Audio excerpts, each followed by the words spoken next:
Désiré Godefroy est avec nous en plateau, partenaire associé du groupe RGF. Merci de prendre de votre temps précieux pour venir nous éclairer sur des questions essentielles. Marc Donte, consultant pour le groupe One Life en Belgique, vous êtes avec nous.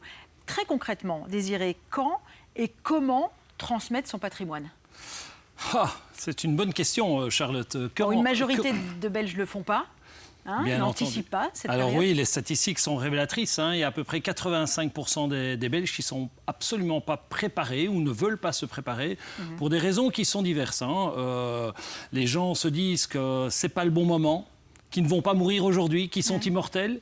Vous connaissez tous, Charlotte, dans votre rue, dans votre famille, autour de vous, des gens qui sont décédés de manière inopinée, de manière brutale, par maladie. Mais vous êtes immortel, ça ne vous arrive pas. On n'est pas assez prudent sur ces questions ? On n'est pas assez prudent parce qu'on pense que ça arrive qu'aux autres. Et ce n'est pas le cas.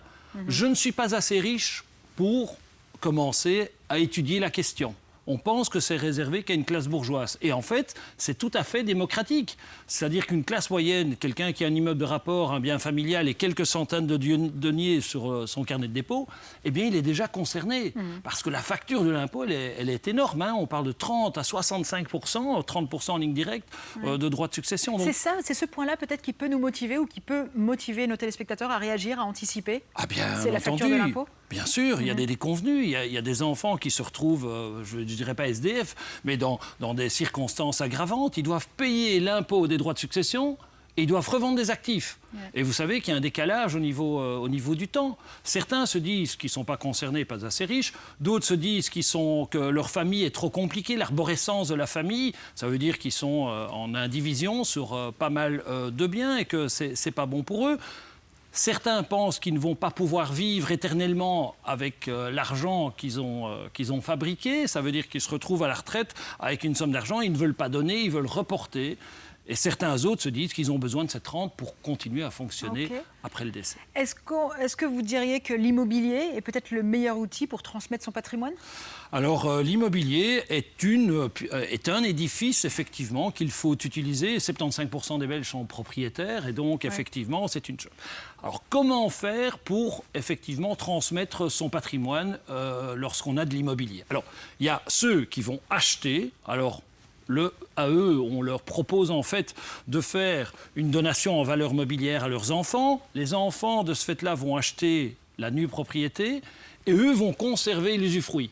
Ça veut dire quoi ? Ça veut dire qu'ils vont continuer à maintenir la gestion, ils vont avoir bien sûr les bénéfices des locations, ils vont toucher les loyers. Ça, c'est lorsque vous achetez un nouveau bien. Par contre, si vous êtes déjà propriétaire et que vous voulez faire éviter les droits de succession à vos enfants, ce que vous allez faire des donations par tranche. Et on parle souvent de 150 000 euros, je dirais, parce que la tranche, en fait, le taux d'imposition, les droits de donation que vous allez payer sont de 3%, ils sont minimes. Ça veut dire, prenons un couple, prenons un exemple pratique. Monsieur et madame ont 2 enfants. Monsieur donne à son premier enfant 1, 150 000 euros. Enfant 2, 150 000 euros. Madame donne au même enfant 1, 150 000. Enfant 2, 150 000. Ils ont donné 600 000 euros. S'ils veulent redonner le même immeuble, eh bien, ils vont devoir attendre 3 ans. Pourquoi ? Parce que le compteur de l'imposition est remis à zéro tous les 3 ans. Voilà. Marc, sur le point purement financier, si on possède des liquidités, des placements financiers, on fait quoi ? La situation est différente ? Bonjour Charlotte. Donc effectivement, la situation est légèrement différente, c'est un peu plus souple. Donc effectivement, on va aussi organiser des dons, mais la partie donation de valeur mobilière est quelque chose qui est plus souple. On n'a pas des taux par tranche, on a un taux en fonction du lien de parenté, donc de l'ordre de 3% en fonction des régions si on est en ligne directe, et ça peut monter jusqu'à 7% maximum, sans limite de montant.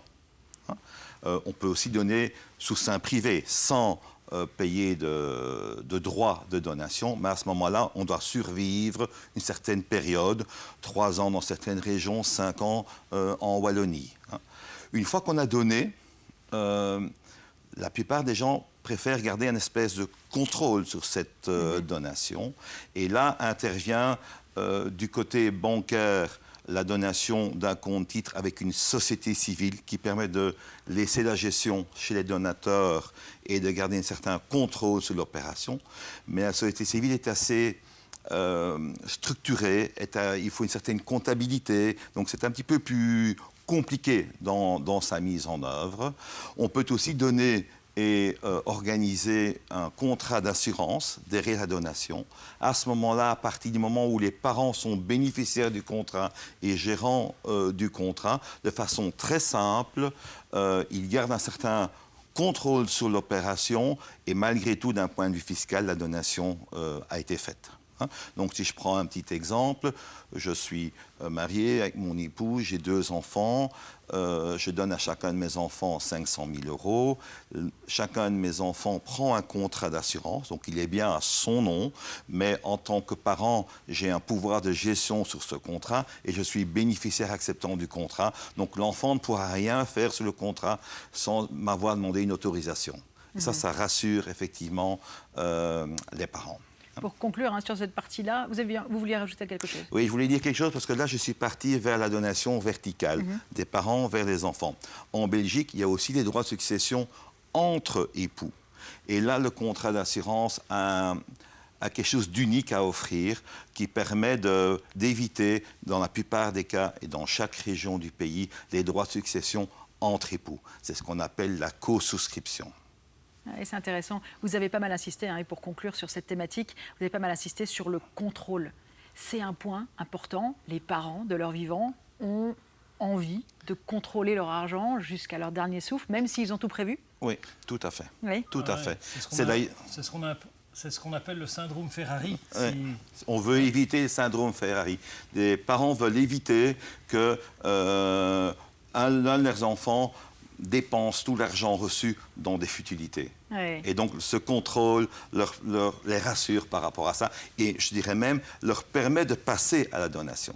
Il n'y aurait pas ce contrôle, on aurait encore beaucoup moins de donations. Merci, messieurs, de cet éclairage précieux. Merci à vous d'avoir été attentifs. On se retrouve tout de suite en plateau dans Parlons Cash, bien sûr.